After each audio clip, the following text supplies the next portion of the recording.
ये जो आज की कहानी है, एक कातिल को 1979 में गिरफ्तार किया जाता है और उसकी गिरफ्तारी के बाद अगले 5 महीने में ही उसके ऊपर चार्जशीट दाखिल होती है। अदालत में ट्रायल होता है, फैसला आता है, फिर मामला हाई कोर्ट में जाता है, फिर मामला आता है, फिर मामला सुप्रीम कोर्ट में जाता है, फिर मामला आता है, फिर वो राष्ट्रपति के पास जाता है, फिर फैसला आता है और 5 महीने के अंदर अंदर उसे फांसी के फंदे पर चढ़ा दिया जाता है। शायद उस वक्त की मैं बात कर रहा हूँ, वो देश का सबसे यंगेस्ट ऐसा किलर था जिसकी फांसी के तख्ते पर ले जाया गया था। जब फांसी पर उसे चढ़ाया गया तब उसकी उम्र सिर्फ और सिर्फ 27 साल थी। ये कहानी देश के एक ऐसे सीरियल किलर की है जिसने अपने वक्त में लोगों में इस कदर दहशत पैदा कर दिया था कि लोग रात को घरों से निकलते हुए डरते थे। ये वो कहानी है जिसकी वजह से लोग किसी को कंबल में देखते तो घरों की तरफ दौड़ते, कोई उस कंबल वाले शख्स के करीब भी ना जाता। कहानी जयपुर की है। बात 1978, तब देश को आज़ाद हुए 31 साल हो चुके थे। इसी जयपुर शहर में अचानक एक रोज़ एक शख्स की लाश मिलती है। पुलिस को कोई खबर देता है, पुलिस लाश देखती है। लाश देखते ही पोस्टमार्टम रिपोर्ट आता है तो पता चलता है कि उसकी मौत गर्दन की हड्डी टूटने की वजह से हुई है। अब वो अनजान शख्स था। इधर उधर जांच होती है। पुलिस को लगता है कि कुछ हुआ होगा, किसी से दुश्मनी होगी, लेकिन गर्दन की हड्डी टूटने के अलावा पुलिस ने देखा कि उसके कानों के नीचे काफ़ी गहरी चोटें हैं। खैर, मामला पुलिस ने दर्ज किया। उसके बाद तफ्तीश की। कुछ वक्त के बाद जयपुर से कुछ दूरी पर फिर से सड़क किनारे और एक लाश मिलती है। पोस्टमार्टम रिपोर्ट आता है, फिर पता चलता है इसकी मौत गर्दन की हड्डी टूटने से हुई है और इत्तेफाक से उसके कान के नीचे भी चोट के निशान थे। कुछ वक्त बीतता है। अब राजस्थान के कुछ और जयपुर के अलग अलग इलाकों से ऐसे ही किसी आदमी की लाश मिलती है। फिर उसकी गर्दन की हड्डी टूटी है, कान के नीचे चोट का निशान है। धीरे धीरे ऐसे ही लाशों की तादाद बढ़ती जाती है, लेकिन थाने अलग अलग है, इलाका अलग अलग है। इसलिए उस वक्त की पुलिस ने इन सारे केस की कड़ियों को एक साथ जोड़ने की कोशिश नहीं की। हर एक को लगा कि ये इस थाने का मामला है, ये उस थाने का मामला है, जो आज भी अपने देश में चलता है।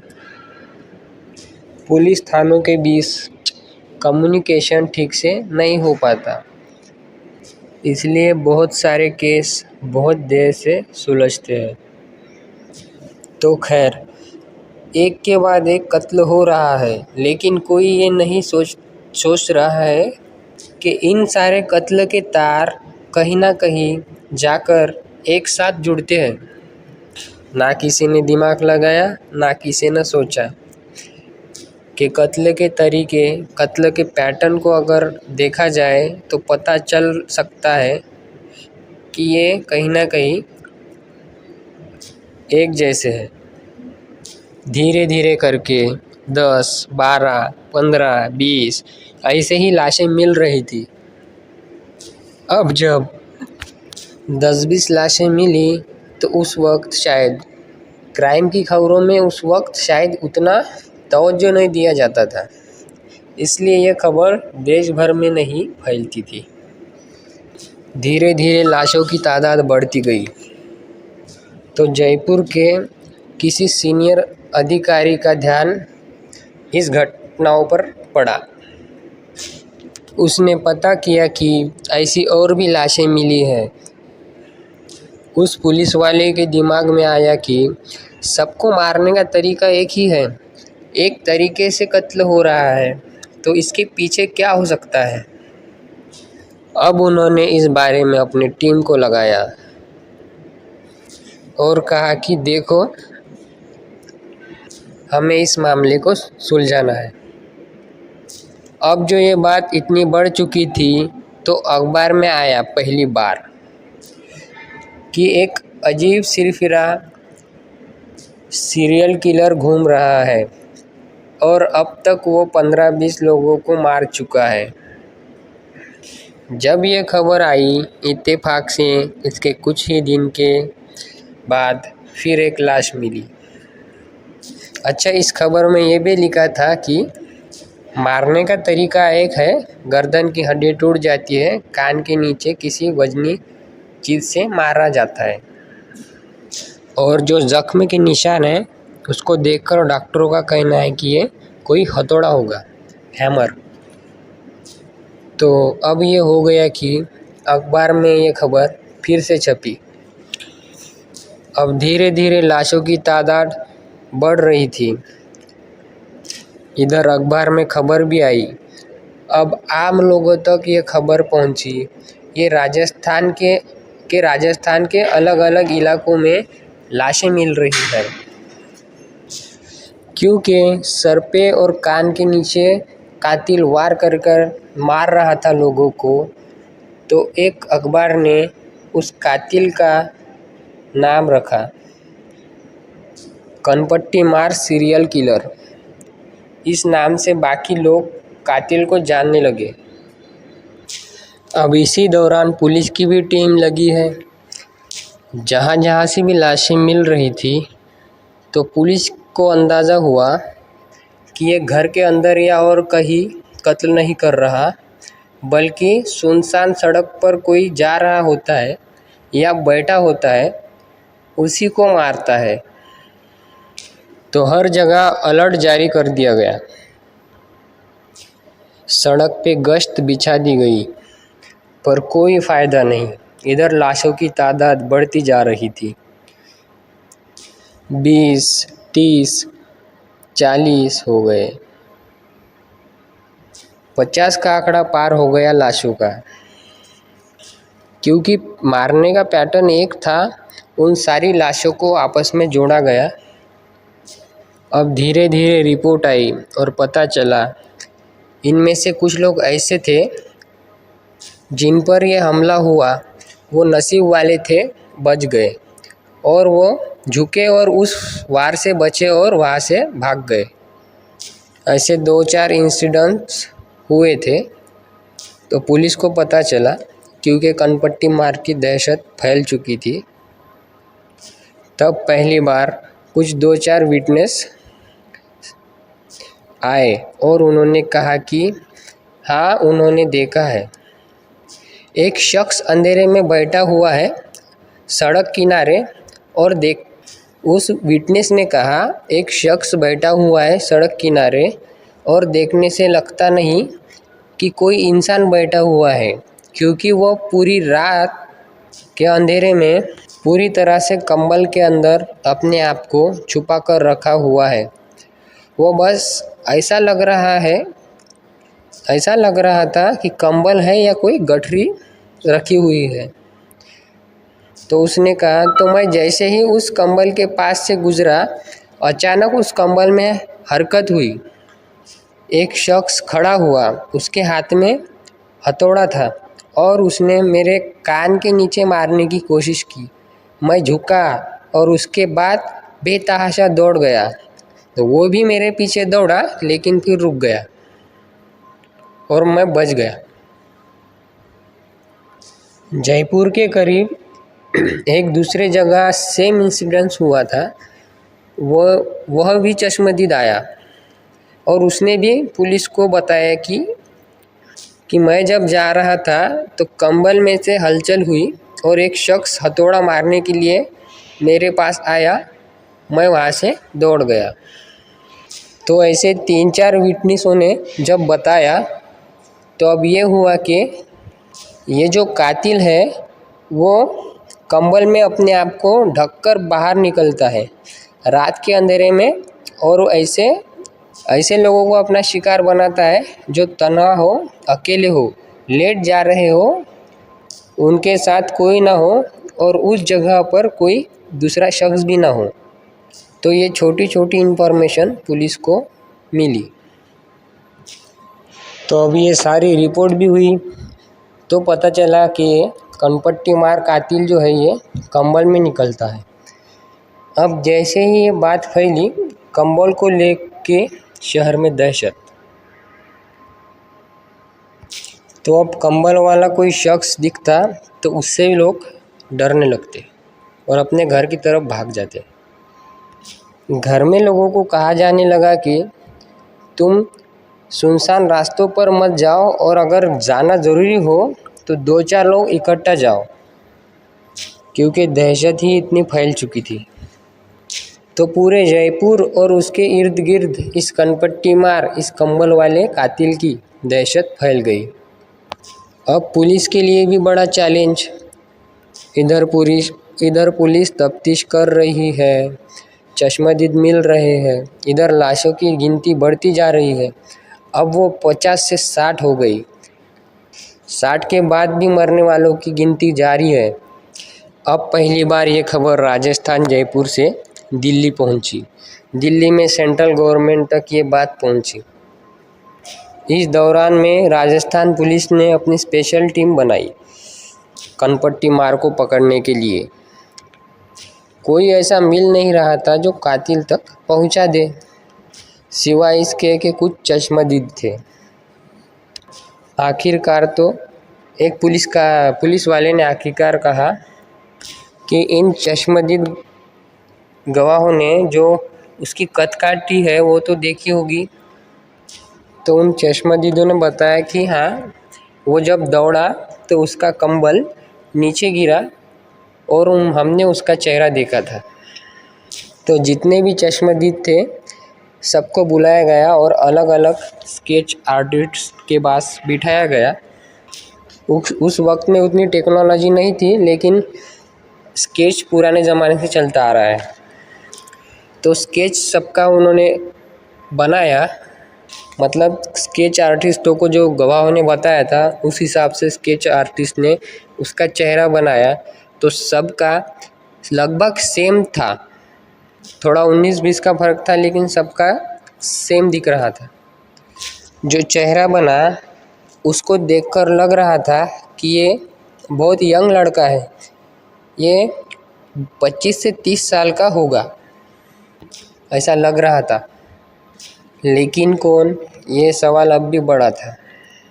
पुलिस ने रात के वक्त जो सुनसान सड़क थी वहाँ अपनी टीमें लगाई कातिल को ढूंढने के लिए।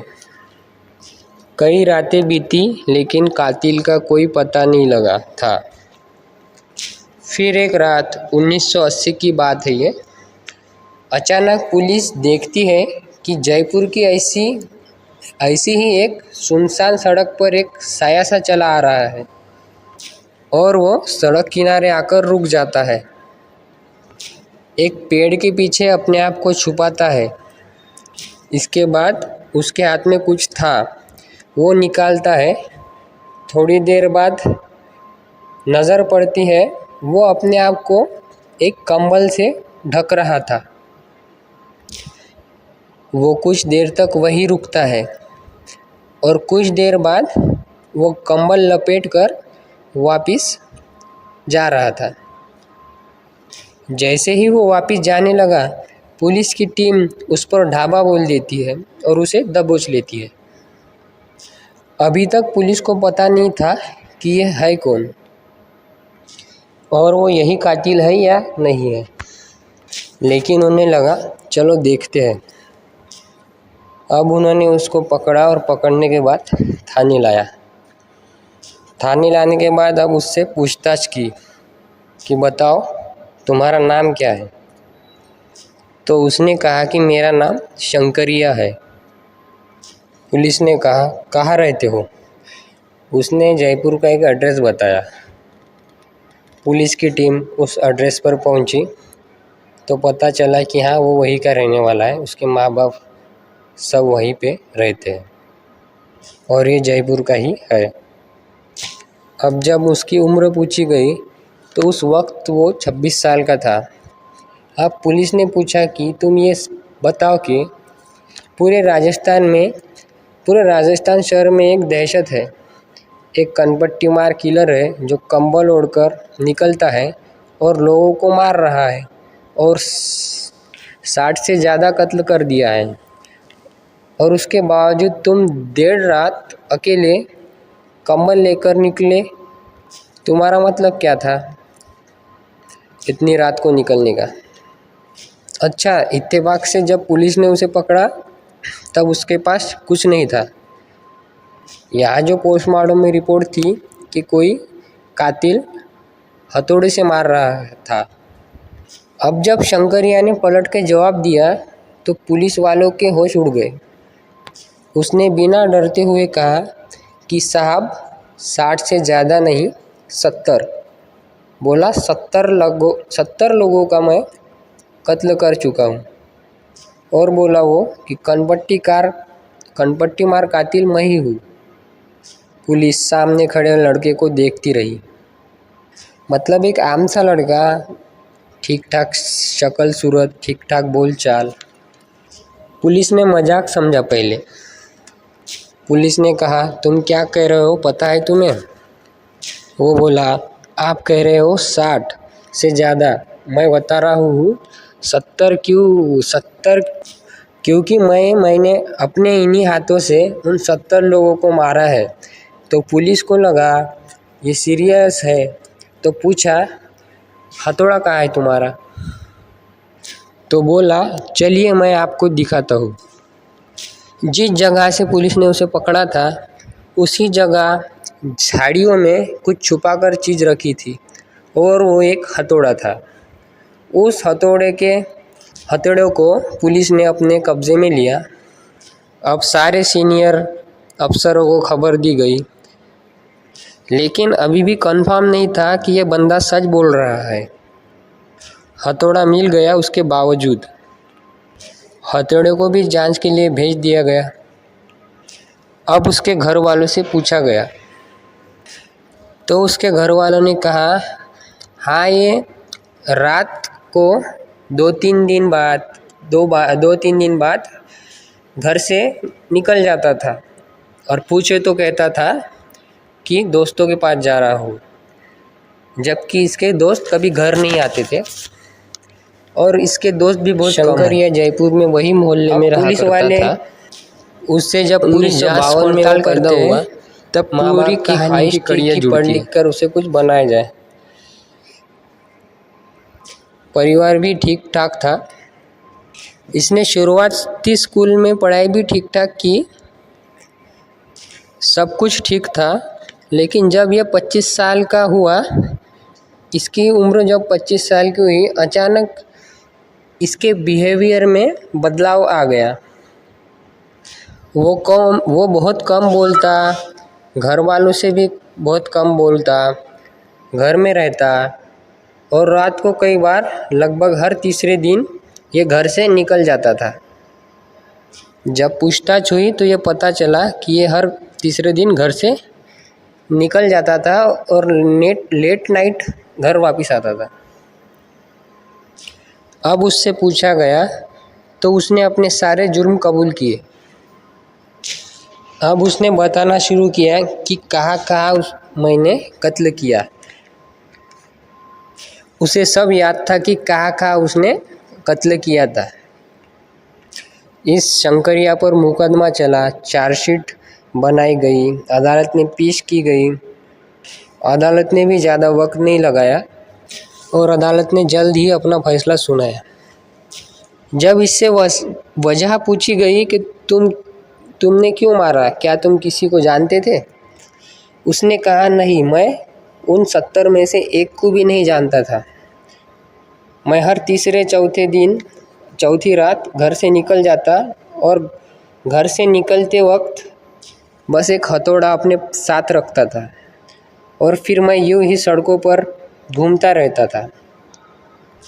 और जहाँ अंधेरे में कोई शख्स दिखाई देता था, मैं हथौड़ा निकालता और उसके कान के नीचे पूरी ताकत से वो हथौड़ा मार देता, तो वो उसकी कनपट्टी पे लगता, उसके गर्दन पे लगता, कनपट्टी भी टूट जाती, गर्दन भी टूट जाती। बोला जब वो लगता और वो चिल्लाता, जब वो चीखता तो उसकी चीख मुझे बहुत अच्छी लगी थी।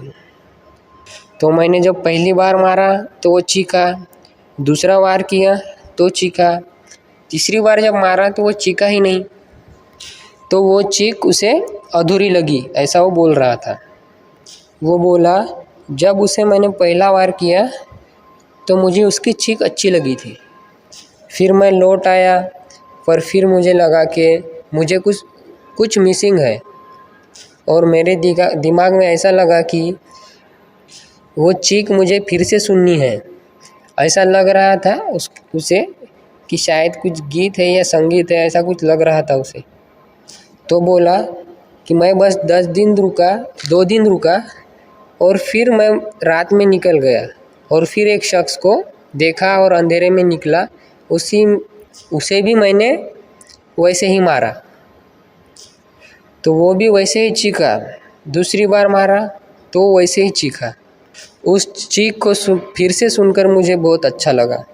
बोला फिर ऐसे ही मैं हर दूसरे तीसरे दिन रात को निकल जाता और वो चीख सुनने के लिए मैं इंसान को मार देता, उसके सिवा उसे कुछ अच्छा ही नहीं लग रहा था, ऐसा वो बोल रहा था।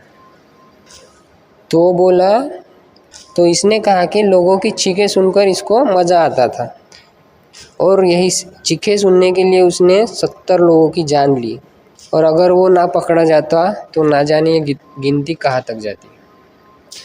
अदालत ने जल्द ही उसे फांसी की सज़ा सुना दी, और जब उसे फांसी पर लटकाया जा रहा था तब उसके आखिरी शब्द जो थे वो ये थे कि मैंने खामखा अपने मज़े के लिए इतने लोगों को मार दिया, मेरे जैसा कभी मत बनना।